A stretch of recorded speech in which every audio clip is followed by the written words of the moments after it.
الرحمن الرحیم. ظلم، اون ظلمی که بخشیده نمیشه، حق الناس، یه چشم مادره، یکی هم نه همین جوان ملازم فرمودید یا بنده از قم میامدم تو اتوبوس نشسته بودیم، صحبت بقای روح شد که بشر بعد از مرگ الی الابد زنده است. یه چیزی پنهان نیست. آقا برای من خودم یه داستان دارم. برادر من شب دل درد گرفت مرد. 2 سال بعد آمد به خواب. گفتم تو این مدت چطور نیومدی به خواب من؟ گفت اسیرم. گفتم چرا؟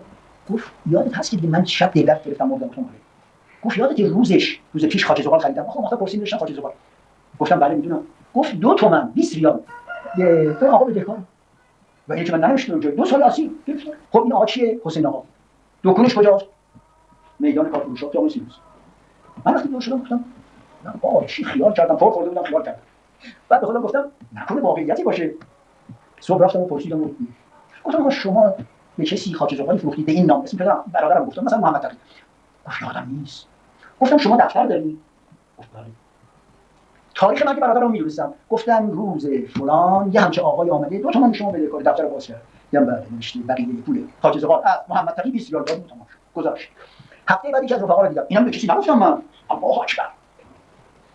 گفت دیشب برادرم خواب دیدم. گفت به برادرم اون چی؟ پول خاک زغال رو دادی من آزاد شدم. آقا از این قضایا به قدری هست که اگر کسی با فکر رفتار کنه مواظب یک کلمه بیجا نشه. اندیش رسانه